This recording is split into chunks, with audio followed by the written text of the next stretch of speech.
So the OCG got their ban list, and it's pretty wild. I actually had to look at it multiple times because, man, I've always thought their formats are insane. Their formats must be so much fun to play. You know, they're so different from ours, but I've got to say, this could definitely be another time where stuff that happens in OCG could transfer over here to the TCG. What's going on, you guys? Slim here to bring you guys a discussion on the OCG ban list. I know this is like the hot topic in YouTube. I had to give my 2 cents or 4 cents or however much I contribute to this topic. But yeah, I had to talk about this because personally, from a competitive player standpoint, I think this list is insane. I also think that there's a lot of things here that potentially could happen here in the TCG. I've watched a lot of the my fellow colleagues' videos, and I really like what they had to say. I think there's a lot of good points that were brought up. And I know for a lot of people, you don't really pay attention to the OCG. I told you guys before, you kind of have to. And the reason why I say that is because you learn trends. You learn trends, and these trends are super important because they can help you kind of, you know, in a sense, have a foresight into what potentially could happen in the TCG. And yes, I know that there's a huge differences, like they have Maxi, Harpy's Feather Duster, all these things, you know, that everyone brings up every video, every comment section whenever we talk about OCG land, that magical place where, you know, crazy things happen. But yeah, I feel that there are things we could take away from this. So I'm going to get into it. We're going to run through the list real quick, and I'm going to talk about the things that I feel that could potentially transfer over here to the TCG. And yeah, I hope you guys enjoy it. I know it's a little break from the preparing for the North America World Championship qualifier videos, but don't worry, those are definitely coming back during the rest of the week leading up to Nationals. So yeah, so there were 2 ban cards, you guys, and they were Nightmare Mermaid and the big dragon guy. I don't even know his name. The big dragon guy. The one that basically creates the FTKs, Gandora. And yeah, so Mermaid is insane. Absolutely insane. The reason why I say this is because a lot of channels, myself included, have thought that, you know, you want to deal with the Orcus combo, you hit the Mermaid. You just hit the Mermaid, you deal with it, you know, you don't really have to think twice. It really makes the Orcus player work for their combo. Like, you got to do other things. Trust me, the combo isn't like completely done, you know, if you hit the Mermaid. Like, people say, oh, it like completely kills the deck. I mean, maybe it does. I'm sure there's still a way to play it. It's just, again, you got to work for it more. And I feel, you know, Orcus has been so successful in Japan that, you know, they went all out and decided, you know what, we're banning Mermaid. Now, could that happen here in the TCG? Potentially. You know, we'll talk about that more, you know, when we do like a wrap up with the list. And then they banned the FTK Dragon, the Gandora. So what I found out, and I just found this out today, like remember I told you I learned something new every day? I didn't know, you know, brain fart. I didn't know that Gandora had a different type of text in Japan. Like, I was kind of like, what? Like, how is it not the same card? Like, if it's got different text in Japan, you know, what's the thing? So basically, in Japan, it accounts for the current attack, whereas our Gandora accounts for the current attack, or for the original attack. So basically, it's an FTK for sure out there, and out here you have to work more for it. I don't really know, but yeah, so apparently, yeah, their Gandora is broken. Like, it's so much more broken than ours. So yeah, it's about time they hit it. The thing is like, you know, it's been a thing. Like, Gandora FTK has been a thing, and I know it did come here to the TCG, and it's had like very moderate like exposure. I don't even really want to call it success. I mean, it hasn't won anything. It hasn't like blown out at an event or anything, but whenever there's like a generic you know, kind of just like FTK or something that just, you know, just ends the game like so quickly like that, like where your opponent doesn't turn, you just kill them on turn 1. I feel like, you know, Japan and, you know, maybe even here in the TCG will deal with it. So yeah, those are only 2 ban cards. It was Mermaid and Gandora. Like I said, the Mermaid is just insane, and we'll talk about more like what applications could happen here in the TCG with that. So now the limited to 1, and man, I felt this one. I felt this one. So first and foremost, for Salomon grades, they hit Gazelle. Gazelle really is like one of the best cards in the deck, if not the best card in the deck. The card does so much, you know, it sets up your combos. Gazelle Spinny is insane, you know, just, you know, it does a lot of things. And I think a lot of people thought that, you know, with the hits to debug and stuff like that, that it would have, you know, been enough to suffice kind of like here in the TCG. But, you know, again, Salomon Grade has run rampant in Japan, and, you know, kind of here in the TCG as well. And they decided to put Gazelle to 1. By putting Gazelle to 1, I've heard that people say, oh, that completely kills the deck. Other players are like, no, it doesn't completely kill the deck. It's a huge cripple to the deck, but it's not I guess it's not the end of the world. I personally don't know, not being a Salomon Great player. I'm not sure, so I'd have to ask you guys. If the Gazelle goes to 1 out here, what does that, what does that do to the deck? What would you replace it with? Is the deck still playable? Like, yes, it would get a huge like downgrade power wise, but I'm sure like people would not give up on the deck completely. But again, I could be wrong. But yeah, put Gazelle to 1, and yeah, you already know what's coming. Y'all see it on the screen. My baby Colossus is at 1, and so is Dragonhawk. So that is just, yeah, really. I know. And now again, probably personal bias. People be like, Slim, you just like Thunder Dragons too much. Yeah, I kind of do. I'll be honest, I do. I've always liked dragons. In case people want to know, I love me some dragons. Dragons are just badass. So yeah, okay. So they put Colossus to 1, and they put Hawk to 1. Now, I can kind of see why, but the thing is that in TCG, and I don't even know in Japan, like, we kind of only play 2 Colossus, and I'll be honest, in most combos, you're only ending on 1. Now, does that mean that would completely cripple the deck here if they did that in TCG? Not really. It really depends, of course, remember, we have Dangers, they don't. They have, like, pure Thunders, Chaos Thunders. They don't have the Danger engine like we do, so it's pretty crazy. I guess they would put Colossus to 1 because it is really kind of like an absurd floodgate when you think about it. It's a mistake on legs. Thunder King, it's a gigantic Thunder King Ryo. It has built-in protection. Like, the card is really nuts. Putting it to 1, I mean, I can see like where they're coming from. Like, they're really trying to hinder the Thunder Dragon strategy, but I could see that by doing that, you're gonna see, a down, like you're gonna see a downward slope and like people trying to play Thunders, and they hit Hawk. Now, everyone I've been noticing is saying, why Hawk? Why Hawk? Why Hawk? I think Hawk is not actually incorrect, and here's why. So if you look at the Thunder Dragon monsters, you're not going to hit the OG. I mean, it's the OG. Like, you're not going to hit the OG. Like, yes, that card is amazing, especially for us because we have Dangers, makes our Danger count better, sets it up so we can pretty much kind of guarantee a Colossus. Dark, can feel like a brick. Roar can feel like a brick. All these things. And yes, I know Hawk can be a brick. But here's the thing with Hawk that I've always said. It's one of the best follow-ups the deck has. Being able to search it off Dark is so important because that's your follow-up. Like, that's your follow-up. Get a monster on the board, becomes your Colossus. It's usually what you search. We only play 1 copy here in the TCG usually. It's gone from like 3 to 2 to 1. Like, it's gone all the way down to just 1 because it is a brick.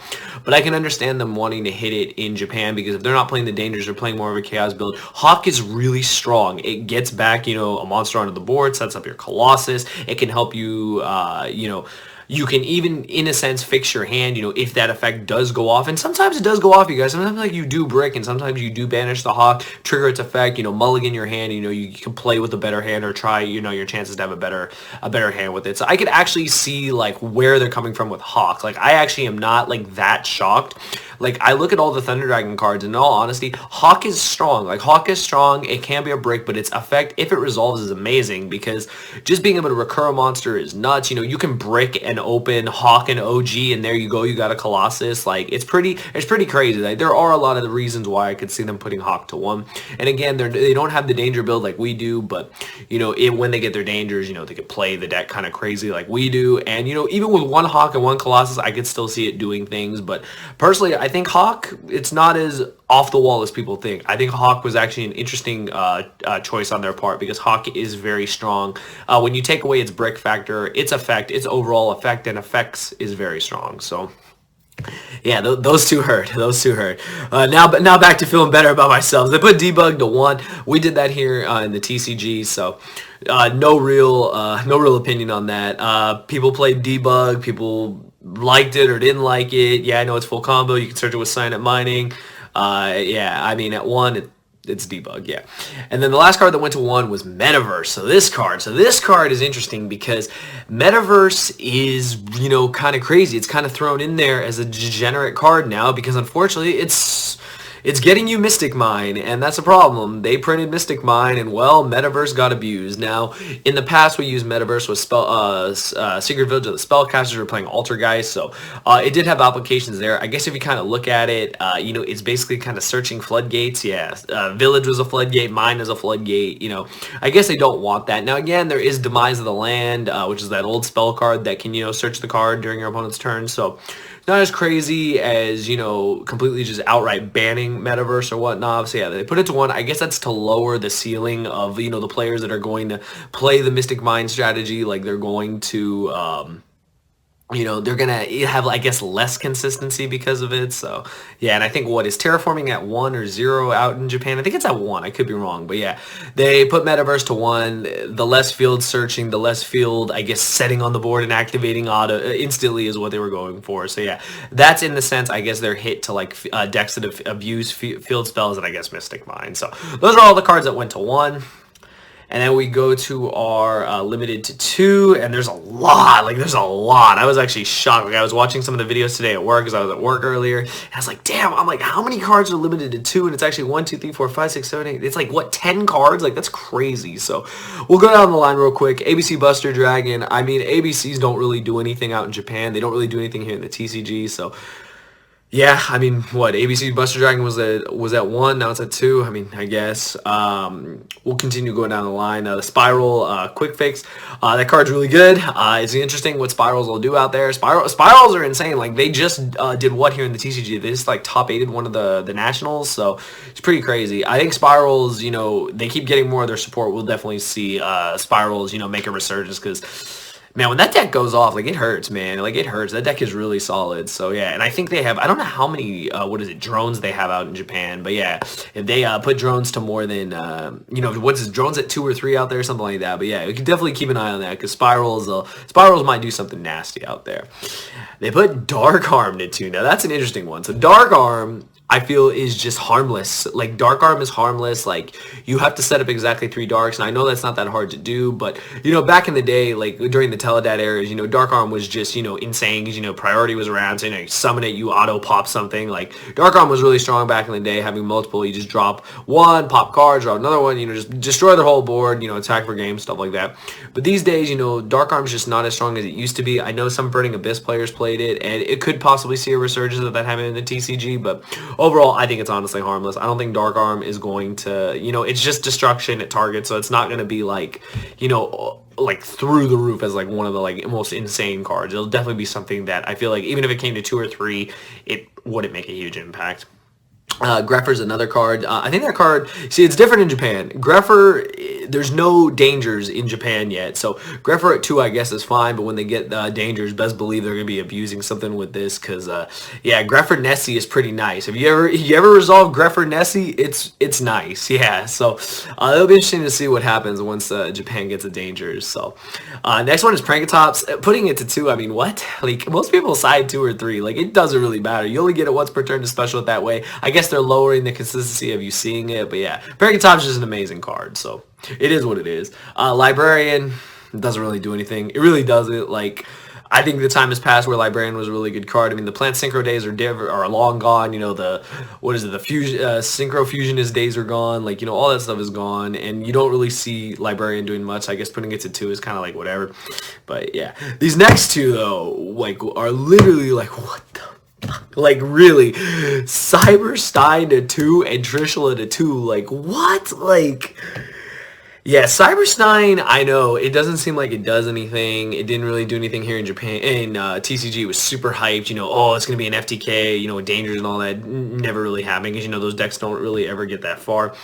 Stein at 2, though, is scary in Japan, because Stein, yeah, I mean, they threw it, randomly in Infernoids and stuff like that, if you check some of the past deck lists, and it'll be interesting. I don't know what they're planning to do with Stein, but I'm definitely going to be checking in every week to see, once this list goes into effect, what shenanigans they're going to do with Stein. Because, man, if you played in that format, that very short format of Stein, y'all remember Stein Megamorph game. More than game. Uber game, yeah. Cyber Twin was a nasty, nasty, nasty card. So, yeah, I don't know. You got to keep an eye on that. That's just kind of mind-boggling. I think out of the whole thing on this list, I think that's what kind of just, like, stuck out to me the most. Outside of the Thunder Dragon hits, I was just like, really? They put Cyberstein, the Cyberstein to 2. That's crazy. And Trishula, I mean, here's the thing with Trishula. I know people are saying, oh, the hand looping stuff could be a problem, but how many decks really consistently make 9s? Like, that's the thing. Like, back in the day, yeah, we were doing it all the time. Trishula was amazing. Gravekeepers, you can make it. Synchro decks, you can make it. But the time has kind of passed. You don't really synchro that much. But again, it's another card I want to keep an eye on because I want to see what happens if Trishula starts to see more play in extra decks. So I think it just kind of depends. You'll have to tune your deck. No pun intended. You're going to have to play tuners and stuff to to support the level 9 in Trishula. And I mean, its effect is broken, so we'll see what happens. And these last two, so they put, was it Necros Cycle or whatever it is? That one, everyone has had the same opinion. Like, it doesn't matter. It doesn't matter. Necros aren't going to really do anything, with Unicorn still at 1. They're not going to be at full power, the way they used to be. So it is what it is, leaving it like that. And then this is the stupidest hit. They put mine to 2. I'm sorry, that doesn't do a damn thing. I'm just going to be honest. That doesn't do a damn thing. Yes, it lowers it from 3 to 2. Yes, they'll see it less. Yes, they hit Metaverse. I guess in a sense that's their idea of, putting it in check. But this card is just insane. I think this card is something that everyone has said needs to go to 0. Like, needs to get banned because it's just unhealthy. I'm actually surprised Japan didn't ban it first because really, like, they had shops that were already, just not allowing the card to be played. Like, why didn't they just go outright and just, ban it? But that's neither here nor there. I mean, Metaverse to 1, this to 2, I guess kind of in a sense works, but yeah, I digress. Anyways, on to the no longer limited. Only in Japan, man. Only in Japan is Stratos at 3. Like, Air Blade Turbo days. We're talking, what was it, early 2007, something like that? I don't even remember, like, how in the world is Stratos at 3? Like, that's so insane. And, I mean, at least we got it at 1 here in TCG, but yeah. Man, that's wild, actually. Like, that's really wild, Stratos at 3. Like, I never thought I'd see the day. Dynamite Knight at 3. They don't have diagrams, so don't matter. Totally awesome. Doesn't matter. I mean, not a lot. I didn't see a lot of paleo or anything, so it is what it is. Spellbook of Knowledge, just was a draw card that I guess got abused in a sense with like the Alistair deck and the Spellcaster deck and all that stuff. But I mean, it's just kind of a generic draw card for Spellcasters, so I don't really see it doing anything. Ceasefire at 3. I mean, we have it at 3. It's just a burn card that just, yeah, I mean, burn strategies. I mean, mine is still at 2. I mean, maybe it'll do something, but hard to tell. But I think my favorite thing, yeah, this is my favorite thing on this list. They put Solemn Judgments at 3. The old man is at 3. For those of you OGs like me, or, I'm just old, who played the formats of 3 Solemn Judgments, man, what a format. What a crazy thing where you played 3 Solemn Judgments. And I mean, this card is just insane. Like, this card just says no. Like, literally, the old man just says no. And yeah, I can't wait to see what they're going to do with this because I really like Solemn Judgment as a card. I know it costs you half your life points, but you can negate damn near anything. So, I mean, this card is insane. So, it'll definitely have some implications out there, and I can't wait to see what happens. Now, final part of this video before we wrap it up, I know it's a little long, is, what do I feel could actually transfer over here to the TCG? I've talked about it a lot. Will we see 3 Stratos? Hell no. I just, if we do, I'll be shocked. I just don't think it's going to happen. We love Stratos so much, but they don't want us to have 3. We'll be lucky if we even see 2, like, in any like in the immediate future or something.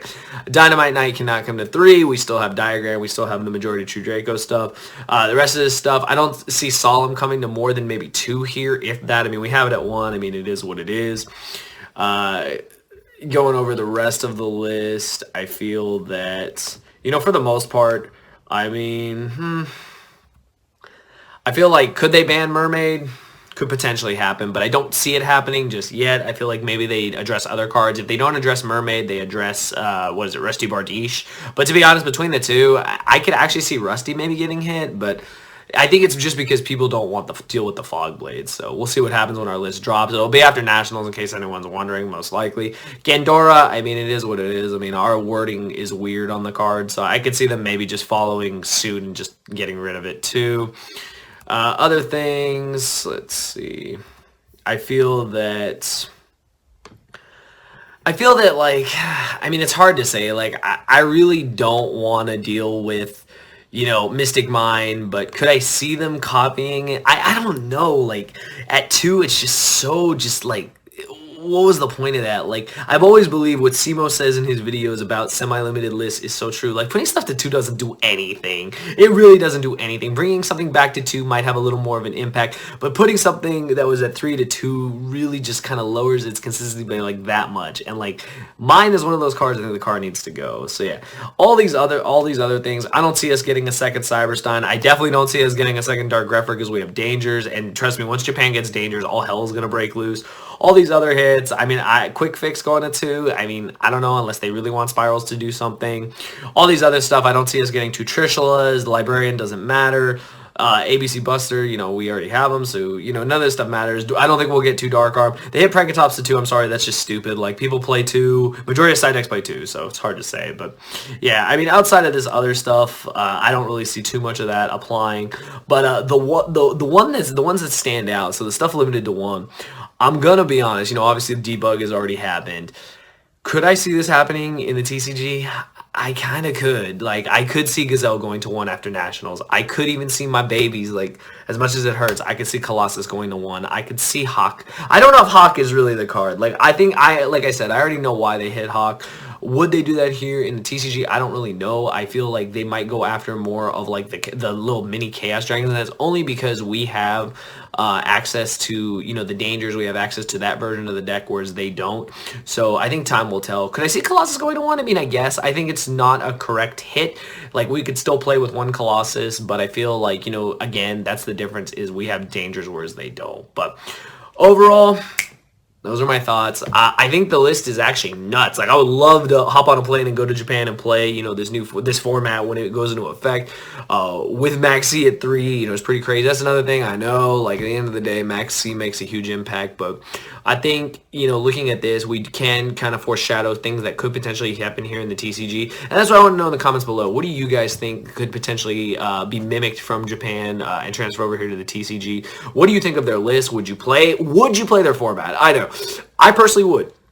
Mostly, whenever they have a format, you know, I usually would say yes. If I had the chance to play in Japan, I would absolutely do it. I'm asking you guys the same thing. Would you want to play in their format? I know Max C's at 3, so the majority of people might say yes. Maybe the majority might say no. But yeah, overall, OCG land is a magical place that, you know, crazy things happen. And I feel at the end of the day, we use the OCG as, you know, basically a stepping stone, as also as a resource to learn and to, you know, kind of apply things and learn, you know, more like what we can do with our decks going forward if we have similar hits or hits that, you know, kind of mimic what happened in Japan. But yeah, let me know your thoughts in the comments below. I hope you guys enjoyed the discussion. I know it's a little long. Hopefully, you know, you kind of do it as like a podcast thing. It kind of gives you guys like more of an idea of what's going on in Japan. And yeah, those are my thoughts. I think that the list is nuts. Definitely a crazy format over in Japan. And yeah, I could definitely see things happening over here in the TCG similar to this. But yeah, let me know your thoughts in the comments below, and I'll see you guys next. Thank you for watching.